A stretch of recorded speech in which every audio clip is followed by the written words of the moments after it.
बिहार में सरकार बदलते ही बीजेपी के निशाने पर नीतीश कुमार आ गए हैं। छोटा मुद्दा हो या बड़ा मुद्दा, बीजेपी के नेता मुख्यमंत्री को घेरने से बाज नहीं आते हैं। वे जंगल राज से लेकर हर राग अलापने लगते हैं। यदि हाल के दिनों में उनके हमलों पर नजर रखें तो वे उप मुख्यमंत्री तेजस्वी यादव से भी ज्यादा मुख्यमंत्री नीतीश कुमार को टारगेट पर ले रहे हैं, एक से एक आरोप लगा रहे हैं। ऐसे में आज हम आपको बिहार बीजेपी के उन 5 बड़े नेताओं के बारे में बताएंगे जो नीतीश कुमार की घेराबंदी करने में सबसे आगे हैं और वे कोई भी मौका नहीं छोड़ते हैं। मीडिया से लेकर सोशल मीडिया तक पर घेरते हैं। नीतीश कुमार को घेरने में नित्यानंद राय इस लिस्ट में 5वें नंबर पर है। 2019 में उजियापुर से लगातार दूसरी बार सांसद बनने वाले नित्यानंद राय बिहार में सरकार बदलने के पहले मुख्यमंत्री फेस हो गए थे तथा पूर्व बिहार प्रभारी भूपेंद्र यादव के काफी निकट थे। इनके केंद्र में अच्छी पकड़ है और केंद्रीय गृह मंत्री अमित शाह से भी इनकी अच्छी बनती है।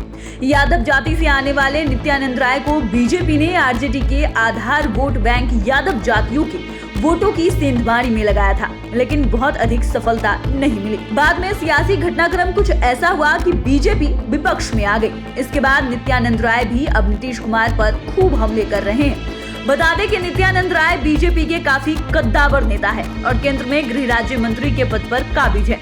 इनका कद उस समय और बढ़ गया जब 2022 में ही आरा के वीर कुंवर सिंह की जयंती का भव्य आयोजन किया गया। तब रिकॉर्ड लोगों ने तिरंगा लहराया था। इस कार्यक्रम में केंद्रीय गृह मंत्री अमित शाह खुद शामिल हुए थे। इसके अलावा बिहार के तमाम दिग्गज नेता भी शामिल हुए थे। यदि थोड़ा फ्लैशबैक में चलते तो पाते हैं कि लालकृष्ण आडवाणी की जब देश में रथ यात्रा शुरू हुई थी तो उस समय बिहार में लालू यादव का शासन था। उस समय हाजीपुर में ही उनकी रथ यात्रा को रोकने का प्लान था, लेकिन नित्यानंद राय की वजह से रथ यात्रा नहीं रुकी। तब सरकार ने प्लान बदलते हुए आडवाणी को समस्तीपुर में गिरफ्तार किया गया था। इधर नित्यानंद राय लालू फैमिली पर तो बरस ही रहे हैं, लेकिन अब वे नीतीश कुमार पर भी बरसने लगे हैं। बीजेपी के कद्दावर नेता और लखीसराय के विधायक विजय सिन्हा इस लिस्ट में 4थे नंबर पर है। ये भूमियार समाज से आते हैं और लखीसराय से कई टर्म के विधायक बनते आ रहे हैं। बिहार में एनडीए की ओर से 6ठी बार नीतीश कुमार जब सीएम बने तो विजय सिन्हा इस टर्म में विधानसभा के अध्यक्ष बने। इस दौरान उनकी नीतीश कुमार से गर्मागर्म बहस भी हुई थी। दरअसल नीतीश कुमार और विजय सिन्हा के बीच ये बहस लखीसराय की स्थानीय समस्याओं के कारण हुई थी। दोनों में काफी देर तक विवाद भी हुआ। गुस्से में विजय सिन्हा काफी देर तक सदन में नहीं आए थे। मामला ऐसा बढ़ा कि डैमेज कंट्रोल के बाद भी आज तक ये प्रकरण सुर्खियों में है। इसकी टीस जितना नीतीश कुमार को है उतना ही विजय सिन्हा को भी। कहा जाता है कि बीजेपी और जदयू की तनातनी में ये आग में घी डालने वाला काम किया और ये बाताबाती दोनों दलों के बीच सियासी तलाक का बड़ा कारण बना।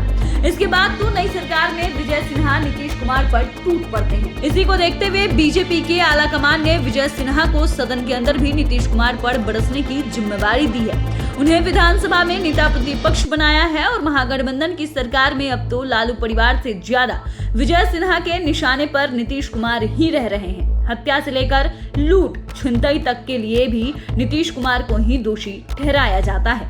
अब बात करते हैं बीजेपी के प्रदेश अध्यक्ष संजय जायसवाल की। ये लिस्ट में 3रे नंबर पर है।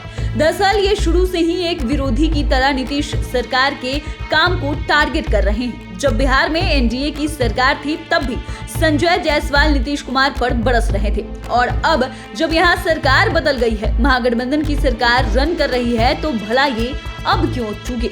अब तो इन्होंने पहले की रफ्तार बढ़ा दी है। आपको याद होगा जब नीतीश कुमार एनडीए के मुख्यमंत्री थे तब संजय जायसवाल हर सप्ताह ये किसी न किसी बहाने सरकार को घेरने में लगे रहते थे। कभी पुलिस प्रशासन के नाम पर, तो कभी शिक्षा व्यवस्था के नाम पर, तो कभी अपने इलाके के स्थानीय प्रॉब्लम्स को लेकर ये सरकार को भला बुरा कहते रहते थे। वहीं महागठबंधन की सरकार आते ही ये अब नीतीश कुमार पर रोज हमले कर रहे हैं। चोरी, लूट, शराबबंदी कानून से लेकर हत्या, रेप तक पर सरकार को धोते रहते हैं। बेगूसराय गोलीकांड पर तो नीतीश कुमार बीजेपी के तमाम नेताओं के निशाने पर है और इनमें वैश्य समाज से आने वाले संजय जायसवाल भी शामिल है। इतना ही नहीं, आरजेडी और जदयू के पहले जो खटपट चलती रहती थी उसे भी अब मुद्दा बनाकर ये नीतीश कुमार को आईना दिखा रहे हैं। इसी तरह के वाक्य में संजय जायसवाल ने नीतीश कुमार के एक पुराने ट्वीट का स्क्रीनशॉट लगाते हुए उन पर जमकर कटाक्ष किया है। उनसे सवाल किया, नीतीश जी सजा याफ्ता लालू जी और बेल पर बाहर तेजस्वी जी के साथ भ्रष्टाचार के खिलाफ लड़ाई कैसे लड़ेंगे? उन्होंने कभी कहा था कि चंदन विश्व व्याप्त नहीं, लिपटत रहत भुजंग। अब बात करते हैं विधान परिषद में नेता प्रतिपक्ष सम्राट चौधरी की। इस लिस्ट में वे दूसरे नंबर पर है।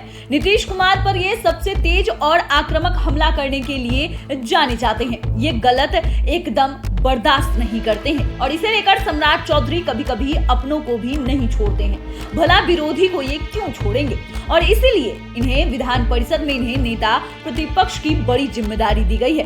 प्रेस कॉन्फ्रेंस से लेकर बीजेपी के कार्यक्रम में तो नीतीश कुमार पर सम्राट चौधरी बरस ही रहे हैं। ये सोशल मीडिया पर भी खूब हमले करते हैं। बिहार में महागठबंधन की सरकार आते ही ट्विटर से लेकर फेसबुक तक पर ये नीतीश कुमार को घेरते रहते हैं। सदन के अंदर तो इनकी आक्रामकता देखते ही बनती है। ये कुशवाहा समाज से आते हैं, इसलिए ये जातीय समीकरण में भी बिल्कुल फिट बैठते हैं। इनके नीतीश कुमार से अनबन जग जाहिर है। इसी अनबन की वजह से 2020 की एनडीए सरकार में इनको पहली बार में कैबिनेट में जगह नहीं मिली थी। जब दोबारा बिहार कैबिनेट का विस्तार हुआ तब जाकर इन्हें कैबिनेट में जगह मिली। सुशील मोदी इस लिस्ट में पहले नंबर पर है। ये पॉलिटिक्स की दुनिया में किसी परिचय के मोहताज नहीं है। सामान्य परिवार से निकलकर बिहार के राजनीतिक शिखर तक पहुंचने वाले सुशील मोदी अपने जीवन में संघर्ष भी कम नहीं किए हैं। आज भी बीजेपी में बिहार के सबसे बड़े चेहरों में ये शामिल है। साथ ही ये नीतीश कुमार के अच्छे दोस्त माने जाते हैं। लेकिन सियासत जो न कराए, क्योंकि जिस दिन से नीतीश कुमार महागठबंधन की ओर टर्न लिए हैं उसी दिन से सुशील मोदी उनके ऊपर संगीन से संगीन आरोप लगा रहे हैं। इससे पहले 2015 में भी नीतीश आरजेडी के साथ गए थे, लेकिन तब सुशील मोदी के निशाने पर लालू यादव और उनका परिवार था।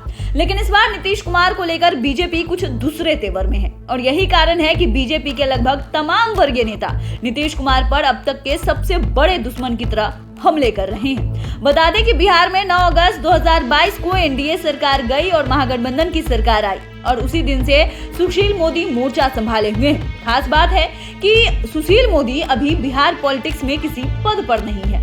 इसके बाद भी वे अघोषित अध्यक्ष और प्रवक्ता की तरह हर स्तर पर नीतीश कुमार की घेराबंदी कर रहे हैं।